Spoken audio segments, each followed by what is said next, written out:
So welcome everyone. आशा करता हूँ आप सब सही होंगे और आप सबका स्वागत है बिट्स एंड बाइट्स में।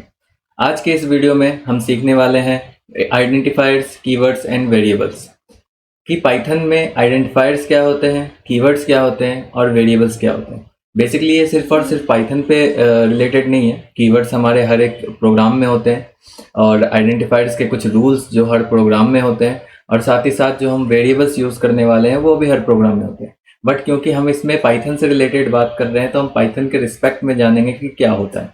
आपको बेसिक क्लियर हो जाए तो वेरिएबल्स आप कहीं भी अप्लाई कर सकते हो। तो आइए कुछ सीखते हैं।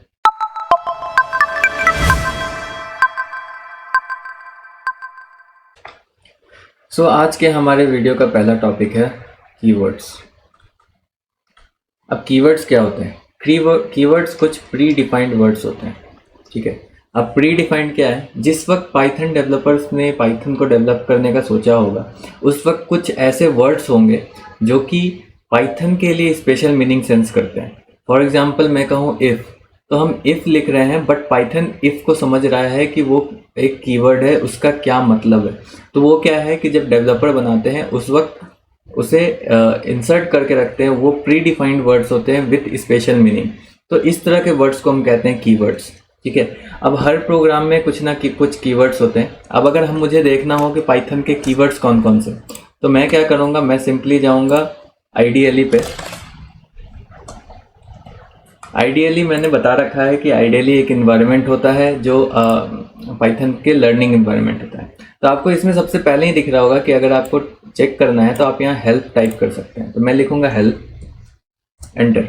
अब ये बोल रहा है कि हेल्प को जो है ना, हेल्प विथ पैरेंथेसिस लिखने को, ठीक है। अब ये क्यों बोल रहा है? इसका रीज़न ये है कि हेल्प एक फंक्शन है, उसे हम कॉल कर रहे हैं यहाँ पे। अब फंक्शन क्या होते हैं, उसे कॉल कैसे करते हैं, वो सारी चीज़ें हम जब फंक्शन पढ़ेंगे तब बताएंगे। तो ये हेल्प जो है पैरेंथेसिस के साथ यूज़ करने का मतलब ये है कि एक तरह का फंक्शन है जिसे हम कॉल कर रहे हैं। सो ये मुझे और डिटेल्स देगा। अब ये जो फंक्शन है ये मुझे डिटेल्स क्या दे रहा है कि बंद करने के लिए क्विट करें, मॉड्यूल जानने के लिए मॉड्यूल्स लिखें, कीवर्ड्स जानने के लिए कीवर्ड्स लिखें। तो हमारा पर्पस अभी कीवर्ड्स का है, तो हम कीवर्ड्स लिख के सर्च करेंगे। तो हमारे पास पाइथन के सारे कीवर्ड्स आ गए। ये जितने आपके कीवर्ड्स हैं ये, तो टोटल 35 कीवर्ड्स हैं पाइथन के पास। दैट मीन्स कि ये जो फॉल्स है, ये क्लास है, ये फॉर्म है, ये सारे इसके लिए अपने मीनिंग है, ठीक है। फॉर एग्जांपल अगर मैं पूरे प्रोग्राम में कहीं भी फॉल्स लिख रहा हूँ विथ कैपिटल एफ, ठीक है, तो पाइथन उसको एज अ फॉल्स लेगा, लाइक नेगेटिव वर्ड लेगा, लाइक कि हम किसी चीज़ को नेगलेक्ट कर रहे हैं उसके लिए फॉल्स कह रहे हैं, ठीक है। अगर मैं कह रहा हूँ नन, नन जो है हम अगर कहीं लिख रहे हैं इसका मतलब क्या है, पाइथन उसको लेगा नो, नथिंग, उस सेंस में, मतलब एम्प्टीनेस, ये लेगा। तो इस तरह से हर एक वर्ड का यहाँ पे खुद ब खुद आपका मीनिंग है पाइथन के लिए। सो आपको इसमें दिख रहा होगा इफ दिख गया, ठीक है, एल्स भी होगा, एल्स है, एल्सिफ है, ठीक है, जो आप वर्ड जानते हैं, फॉर लूप हो गया, वाइल लूप हो गया, ये सारे क्या है, कीवर्ड्स हैं, ठीक है। अब कीवर्ड्स तो हैं, ये समझ गया कि कीवर्ड्स होते हैं, मगर हमारा ऑब्जेक्टिव क्या है कीवर्ड्स जानने का। तो हमने जो अभी 25 कीवर्ड्स देखे उसका ऑब्जेक्टिव ये है कि वो कीवर्ड्स को हम कहीं भी एज अ वेरिएबल यूज नहीं कर सकते। अभी हम जाते हैं आइडेंटिफायर्स के ऊपर। आइडेंटिफायर्स क्या होते हैं? कोई भी नेम, अगर हम पाइथन में किसी भी चीज़ का नेम दे रहे हैं, फॉर एग्जांपल अगर हम फंक्शन बना रहे हैं उसका फंक्शन का एक नेम होगा, अगर हम क्लास बना रहे हैं क्लास का एक नेम होगा, अगर हम वेरिएबल बना रहे हैं वेरिएबल का नेम होगा। तो इस तरह से हम कहीं भी अगर नेम दे रहे हैं तो वो सारी चीज़ें होती है आइडेंटिफायर। इवेंट्स जो हमारे कीवर्ड्स थे वो भी आइडेंटिफायर्स होते हैं। अब आइडेंटिफायर्स के क्या हैं? आइडेंटिफायर्स है कि हम जो नेम दे रहे हैं उनको आइडेंटिफायर्स क्या है। अब उसके सर्टेन रूल्स हैं। रूल्स क्या कि हम ऐसे नहीं रैंडमली @123 ये हम नेम नहीं दे सकते, ठीक है। उसके कुछ सर्टेन रूल्स हैं। रूल्स क्या हैं? सबसे पहला रूल ये है कि आइडेंटिफायर कभी भी नंबर से स्टार्ट नहीं होगा, नंबर से स्टार्ट नहीं होगा। नंबर्स हो सकते हैं बट नंबर से स्टार्ट नहीं होगा। सेकंड क्या है? सेकंड ये है कि अल्फाबेटिक, एलनम लिख देता हूँ, है ना, अल्फ़ाबेट्स एंड नंबर्स दोनों हो सकते हैं, यानी कि ABC अकेला भी हो सकता है, ABC 1 2 3 ऐसे भी हो सकता है, बट नंबर से स्टार्ट नहीं होगा, मतलब 1 2 3 ABC नहीं लिख सकते। ठीक है, ये गलत हो जाएगा। तो हमारा नंबर जो है ना अल्फा न्यूमेरिक हो सकता है और उसको हम इस तरह से लिख सकते हैं, बट हम क्या है नंबर्स को पहले नहीं लिख सकते। ठीक, थर्ड रूल हमारा क्या है कि अभी जो हमने कीवर्ड्स देखे उसको हम एज अ हमारे डिफाइन मतलब यूजर डिफाइंड आइडेंटिफायर्स नहीं ले सकते। मतलब कि अगर हमें किसी क्लास का नाम कुछ लिखना हो तो हम उसको इफ नहीं लिख सकते, ट्रू नहीं लिख सकते, जो हमारे कीवर्ड्स हैं वो नहीं लिख सकते, उसके अलावा कुछ भी लिख सकते हैं। ठीक है, फोर्थ थिंग क्या है, कोई स्पेशल कैरेक्टर्स जो है ना ये अवेलेबल नहीं है हमारे आइडेंटिफायर लिखने के लिए। मतलब अगर हम किसी नाम लिख रहे हैं उसमें हम @ या इस पे क्या कहते हैं एक्सक्लेमेशन मार्क ये सब यूज नहीं कर सकते। ठीक है, सिर्फ और सिर्फ एक स्पेशल कैरेक्टर हमारे पास अवेलेबल है जो कि है अंडरस्कोर। तो हम अंडरस्कोर यूज कर सकते हैं। लाइक अगर मुझे कोई भी नाम लिखना हो ABC _ 1 2 3 लिख सकता हूँ। ठीक है, अंडरस्कोर यूज कर सकते हैं, या फिर मैं इसे _ABC भी लिख सकता हूँ।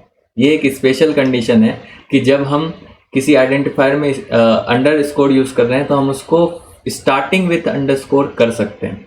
सिर्फ और सिर्फ नंबर से स्टार्ट नहीं होगा, अल्फ़ाबेट से स्टार्ट होगा, साथ ही साथ क्या कहते हैं अंडरस्कोर से स्टार्ट होगा, बट नंबर नहीं हो सकता। ठीक है, और कोई स्पेशल कैरेक्टर्स अवेलेबल नहीं है, सिर्फ और सिर्फ क्या अवेलेबल है अंडरस्कोर। तो ये हमारे बेसिक रूल्स हैं। ठीक है, कि इनको फॉलो करना है। और एक और रूल है फिफ्थ वन कि हमारे किसी भी आइडेंटिफायर के बीच में स्पेसेस नहीं होंगे। ठीक है, स्पेस नहीं होगा। अब स्पेस नहीं होगा का मतलब क्या है, मैं ऐसे नहीं लिख सकता अगर मैं कोई वेरिएबल बना रहा हूँ अभिषेक ABHI राज, तो ये स्पेस नहीं हो सकता। ये जो स्पेस मैंने यूज किया ये नहीं हो सकता। तो हम क्या करेंगे, इसके इंस्टेड अंडरस्कोर यूज करेंगे। तो वो अंडरस्कोर इसीलिए दिया गया है हमें ताकि हम स्पेसेस के बीच में यूज कर सकें। फ्रंट में यूज करने के कई सारे मायने हैं उसके। डबल अंडरस्कोर भी हम यूज करते हैं, सिंगल अंडरस्कोर भी यूज करते हैं, ये हम क्लासेस में यूज करते हैं, ऊप्स में यूज करते हैं, उसका सिग्निफिकेंस भी हम जानेंगे। ठीक है, तो ये हो गए हमारे आइडेंटिफायर्स के रूल्स। अब क्या है, अब हम आते हैं वेरिएबल्स के ऊपर। ठीक है, इसे मैं क्लियर कर देता हूँ।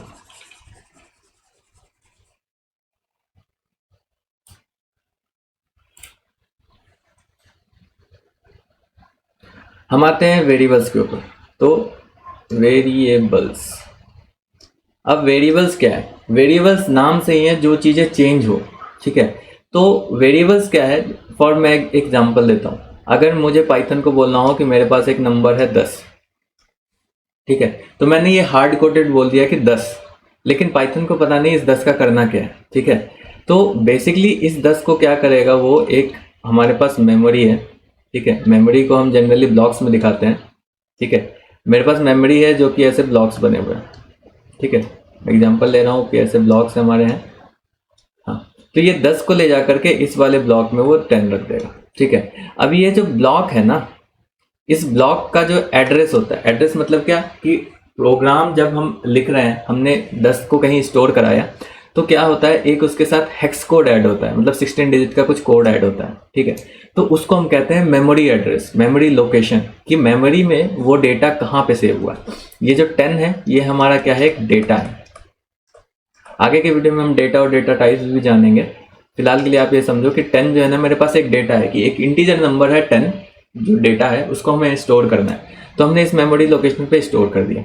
अब इसका जो है ना कुछ HEX000 ऐसे करके 16 डिजिट का एक बड़ा सा एड्रेस होगा। ठीक है, अब मुझे पाइथन में जब भी मुझे यूज करना हो कि मुझे 10 यूज करना है, तो मैं क्या करूंगा, इस एड्रेस को लिखूंगा HEX। ठीक है, अब ये बहुत ये लग रहा है ना कि अरे भाई ये एड्रेस से हम कैसे करेंगे, याद भी नहीं रहेगा। तो उसके लिए हम क्या करते हैं, एक वेरिएबल बनाते हैं। मतलब हम लिखते हैं A = 10। अब क्या होगा कि ये जो एड्रेस है ना, इसका नाम वो चेंज करके A कर देगा। मतलब क्या हुआ कि ये वेरिएबल जो है डेटा स्टोर करने के लिए एक आइडेंटिफायर है, जो अभी हमने आइडेंटिफायर पढ़ा, ये आइडेंटिफायर रूल्स को भी फॉलो करेगा। ठीक है, और ये क्या करता है, इस 10 को स्टोर किया हुआ है और साथ ही साथ इस 10 के मेमोरी लोकेशन को स्टोर किया गया है। ठीक है, तो यानी क्या है वेरिएबल्स जो है ना नेम है जो कि हम मेमोरी लोकेशन को देते हैं। हम name given to the memory location is known as variables, ठीक है। तो हम क्या कर रहे हैं, ये ए जो है ना इस मेमोरी लोकेशन का, इस वाले मेमोरी लोकेशन का जहाँ पे ये 10 स्टोर है, उसका नाम दिया हमने। फॉर एग्जाम्पल आपका घर का नाम कुछ और होगा, ठीक है। अब आप ये सोचो कि घर पे आपके एड्रेस से आपको बुलाया जा रहा है कि लाइक आपके फादर का नाम है मोहन, तो आपको बुलाया जा रहा है कि और आप रह रहे हैं मान लो दिल्ली में मोहन के बेटे इधर आओ, तो ये आपका नहीं। तो आपके जो डेटा है, आपके जो स्ट्रक्चर है, उसका एक वेरिएबल बनाया गया है आपका नाम सोहन। तो सोहन बुलाने पे आप आ जाते हो, लेकिन बात तो यही है कि आप मोहन के बेटे हो, ठीक है। तो वही चीज़ है कि ये स्टोर है इस मेमोरी लोकेशन में, इस मेमोरी लोकेशन का ये एक्चुअली एड्रेस है, बट हम इसे कॉल किससे कर रहे हैं, ए से। तो वो ए जो है ना वो एक वेरिएबल है जो कि इस मेमोरी लोकेशन को कॉल कर रहा है, ठीक है। सो ये था हमारा वेरिएबल्स, ठीक है। अब इसके फायदे क्या हैं, लाइक अब हम मल्टीपल वेरिएबल यूज़ कर सकते हैं। अब हमने लिखा 20, तो ये 20 यहाँ जा करके किसी लोकेशन पे स्टोर होगा, और ये जो 20 है ये इसका एड्रेस बी में स्टोर होगा, डेटा जाके मेमोरी लोकेशन पे स्टोर होगा। तो हमें अब मेमोरी लोकेशन का ज़रूरत नहीं है। अब हम यहाँ पे डायरेक्ट ए प्लस बी करेंगे, तो ये मुझे क्या देता है, 30। तो बेसिकली इस तरह से बैकग्राउंड में वर्क करता है। जब आप लिखते हो ना ए प्लस बी डायरेक्ट, ठीक है, डायरेक्ट आप प्रोग्राम में लिखते हो ए प्लस बी, हमें वो दे देता है 30।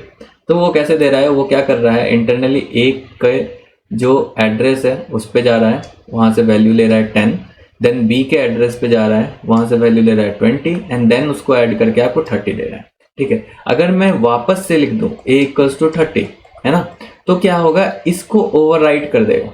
क्यों ओवरराइट कर देगा, क्योंकि a क्या है, a तो मेमोरी लोकेशन का नाम है ना। तो हमने इस ब्लॉक को, इस वाले ब्लॉक को मैं कलर चेंज कर लेता हूँ, ये जो ब्लॉक है 10 का, इसका नाम दे रखा है a, करेक्ट। सो ये a जो था इसका एड्रेस था। अब इस जब हमने फर्स्ट टाइम लिखा a इक्वल्स टू 10, तो क्या हो गया, इस एड्रेस पे जाके 10 स्टोर हो गया, करेक्ट। नाउ अब हम उसी एड्रेस पे बोल रहे हैं a इक्वल्स टू 30, तो पाइथन क्या करेगा ना, इस 10 को रिमूव कर देगा, अब वहाँ पे नया वैल्यू 30 स्टोर कर देगा। सो नाउ a जो है ना अब हमारा 30। अब मैं प्रोग्राम में कहीं भी a को कॉल करूंगा तो वो 30 हो जाएगा, ठीक है। तो यानी कि हम मल्टीपल टाइम्स किसी वेरिएबल को चेंज कर सकते हैं। सो वो चेंज हो रहा है, वो वेरी कर रहा है, इसीलिए उसका नाम भी वेरिएबल्स पड़ा है, ठीक है। सो और इसका डेटा टाइप्स हम देखेंगे जब हम डेटा के बारे में पढ़ेंगे। ये क्या है, फिलहाल हम VS कोड पे चलते हैं और वहाँ पे हम एक बार ट्राई करके देखते हैं कि वेरिएबल्स कैसे वर्क कर रहा है। सो हम आ गए हैं VS कोड के ऊपर, ठीक है। यहाँ पे आपको जो है ना वेलकम स्क्रीन ऐसे दिखता है, ठीक है। आपको मैंने इंस्टॉल करना बता दिया है, कैसे करना है आप कर चुके होंगे, मुझे ऐसा आशा है, ठीक है। आपके रिसेंट टैब्स नहीं आ रहे होंगे क्योंकि ये रिसेंट वो होते हैं जिसमें हमने वर्क कर रखा है। अगर इसको साइज़ छोटे करने हैं तो कंट्रोल माइनस कर सकते हैं, आपके पूरे VS कोड का साइज़ छोटा होगा, और कंट्रोल प्लस करेंगे तो उसका साइज़ बड़ा होगा। मैं अभी बड़ा रखता हूँ सो दैट आपको क्लियरली दिखाई दे, ठीक है। अगर आप नहीं चाहते कि आपका VS कोड स्टार्टिंग में ऐसा शो करे तो यहाँ पे आप टिक करके हटा सकते हैं स्टार्टअप वाला, ठीक है। सो नाउ हम क्या करेंगे, अपने एक फाइल क्रिएट करेंगे। तो मैंने क्या है ना कि हमने एक फोल्डर बना रखा है डेस्कटॉप के ऊपर, सो डैट हमारे सारे प्रोग्राम्स एक जगह पे रहें, ठीक है। तो हम क्या करेंगे, यहाँ से जाएंगे डेस्कटॉप के ऊपर और यहाँ पे मुझे मिलेगा किस नाम से फाइल था,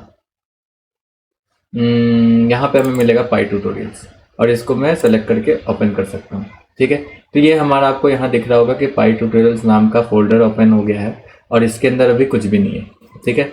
अगर हम चाहते हैं तो हम फोल्डर को भी खोल सकते हैं और यहाँ राइट क्लिक करके, और यहाँ पे आपको ऑप्शन मिलेगा ओपन विद कोड। जो मैंने आपको बोला था कि ओपन विद कोड का ऑप्शन को आपको चेक करना है VS कोड में, वो इसके लिए यहाँ पे हम डायरेक्ट अगर क्लिक करेंगे तो हमारा पूरा पाइथन का फोल्डर एक जगह पे खुल जाएगा।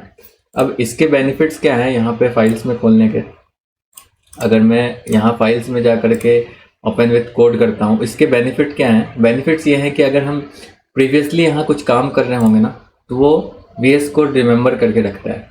आप अगर सेम फोल्डर में खोल रहे हो तो वो क्या, एक प्रोजेक्ट का सारा डेटा एक जगह पे शो करता है। तो चलिए हम पहला प्रोग्राम लिखते हैं, और यहाँ पे लिखते हैं हम पहला ट्यूटोरियल का नाम हम p1.py देंगे, फाइल का नाम, ठीक है। ये देते हैं, आपको एक बेसिक सा ऐसा टेक्स्ट एडिटर खुल गया। टेक्स्ट एडिटर में मैं अभी वेरिएबल्स, तो हम जैसे लिखते हैं a इक्वल्स टू 10, तो क्या हो गया, a मेरा एक वेरिएबल हो, एक वेरिएबल है जो कि 10 डेटा स्टोर कर रहा है। अब ये डेटा 10 कहाँ स्टोर है, मुझे मेमोरी एड्रेस मैंने जो अभी आपको बताया वो देखने के लिए मैं क्या कर सकता हूँ, प्रिंट करूँगा। प्रिंट हमारा आउटपुट फंक्शन होता है, वो मैं आगे बताऊँगा कि प्रिंट पे और भी क्या चीज़ें होती है। ठीक है, प्रिंट, और इसमें हम डालेंगे ID ऑफ। ठीक है, ID क्या है, ID एक तरह का फंक्शन है जो किसी भी वेरिएबल का डेटा मतलब मेमोरी लोकेशन शोकेस करता है। तो मैंने लिखा ID ऑफ A चाहिए मुझे, A कहाँ पे स्टोर हो रहा है। तो मैं अब इसे रन करूँगा, आइदर आप यहाँ जा करके रन कोड कर सकते हैं या टॉप से कर सकते हैं। तो आपको देखने को मिलेगा यहाँ पे कुछ 15 डिजिट का एक नंबर आया है। ठीक है, ये 15 डिजिट का नंबर क्या है, ये उस मेमोरी लोकेशन का एड्रेस है। तो आप सोचो कि मुझे जब भी 10 को कॉल करना होगा, मैं यहाँ से कॉल करूँ तो कितना प्रॉब्लम होगा, इसीलिए हमने उसे एक नेम दे रखा है A। अब अभी जैसे हमने आइडेंटिफायर्स वो पढ़ा था, अब मैं 1A नहीं दे सकता, ये आपको पहले ही एरर थ्रो कर रहा है, 1A इक्वल्स टू 20 मैं नहीं लिख सकता। अब ये जो एरर है ये आपको रेड लाइन से दिख रहा है, ये क्या है, ये VS कोड का एरर है। मैं फिर भी इसको रन करके देखूंगा कि पाइथन हमारा क्या एरर थ्रो करता है। तो मैं जैसे ही रन करता हूँ तो यहाँ बोल रहा है लाइन नंबर 4 में 1A इज नॉट, ये हम नहीं लिख सकते। क्यों? क्योंकि ये इसे डेसिमल ले रहा है। जब हम 1 से लिख रहे हैं दैट मीन्स वो उसे एज अ डेसिमल ले रहा है, यानी नंबर या फ्लोट वैल्यू ले रहा है। ठीक है, अब नंबर फ्लोट्स ये क्या होते हैं, ये हम डेटा टाइप्स में जान लेंगे। ठीक है, फिलहाल के लिए आप ये समझो कि हम ऐसे नहीं लिख सकते क्योंकि आइडेंटिफायर्स के रूल है। ठीक है, तो क्या मैं हम _A लिख सकते हैं। ठीक है, अब मैं इसको रन करके देखता हूँ तो हाँ _A भी लिख सकते हैं। और जब मैं इसको _A का ID प्रिंट करूँगा, ठीक है, रन करता हूँ तो आपको देखो यहाँ पे 2 डिफरेंट नंबर्स मिले, है ना। ये 2 डिफरेंट नंबर आपको शायद ये दिख नहीं रहा होगा, ये देखिए, ये 2 नंबर्स मिले, 2 डिफरेंट नंबर्स। दोनों डिफरेंट नंबर्स क्यों है, दोनों डिफरेंट नंबर्स है क्योंकि एक जो है A का एड्रेस है, एक जो है _A का एड्रेस है।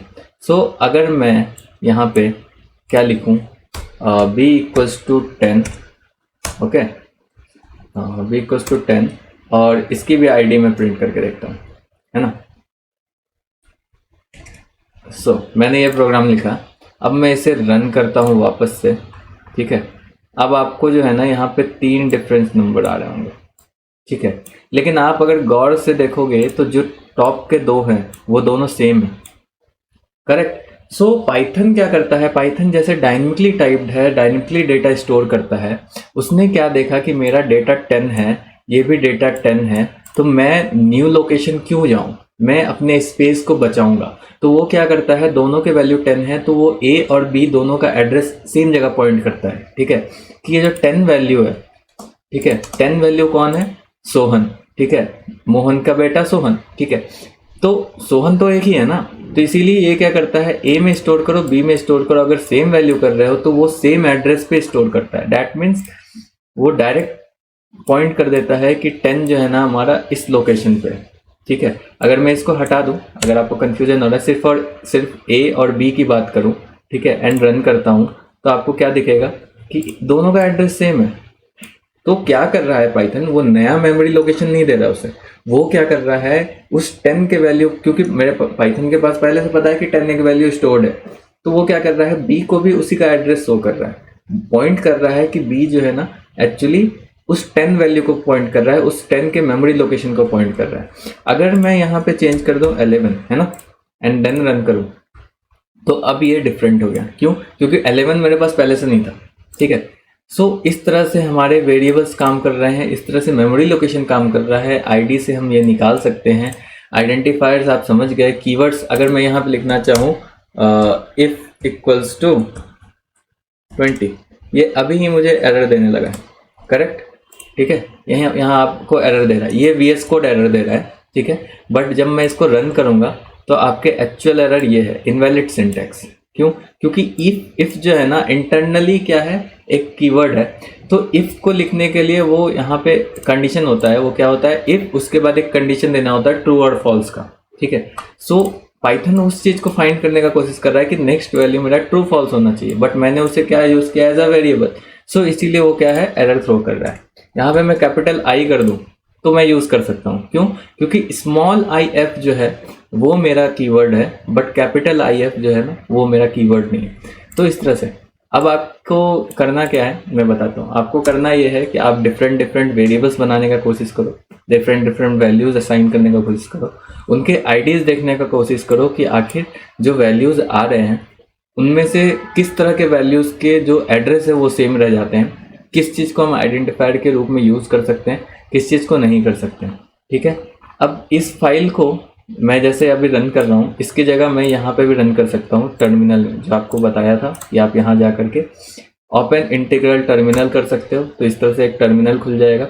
बेसिकली टर्मिनल, कंसोल और ये सारी जितनी भी चीज़ें हैं ये क्या है आपकी क्या कहते हैं कमांड प्रॉम्प्ट है। ठीक है, इसमें हम प्रोग्राम को एग्जीक्यूट कर सकते हैं। तो आपको यहाँ देखना पड़ेगा कि टर्मिनल जो है ना वो मेरे डेस्कटॉप के पाई ट्यूटोरियल्स में जिस फोल्डर में ये फाइल है वहाँ खुला हो। इसके बाद हम यहाँ लिखेंगे पाइथन स्पेस हमारे फाइल का नाम p1.py, ठीक है, एंड देन इंटर।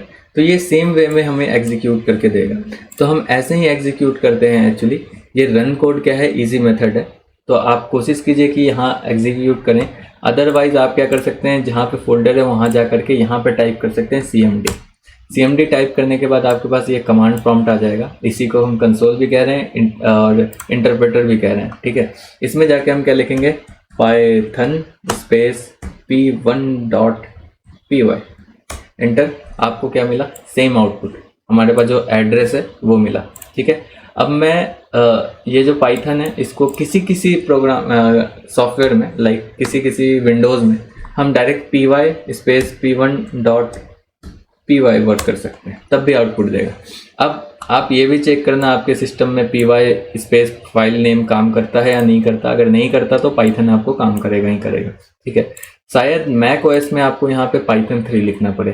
ठीक है, तो उस तरह से आप एक बार चेक कर लें। एंड आपका टास्क यही है कि आप एक बार जो है ना वैल्यूज असाइन करें, आप वेरिएबल्स असाइन करें, देखें कि किस चीज़ को आप वेरिएबल्स नहीं लिख सकते, आइडेंटिफायर्स रूल को वो कैसे फॉलो कर रहा है, और किसका आईडी सेम है। आईडी मीन्स क्या है, आईडी आप सिंपली समझो ना, आपका आईडी मतलब आपका एड्रेस, आपका पहचान।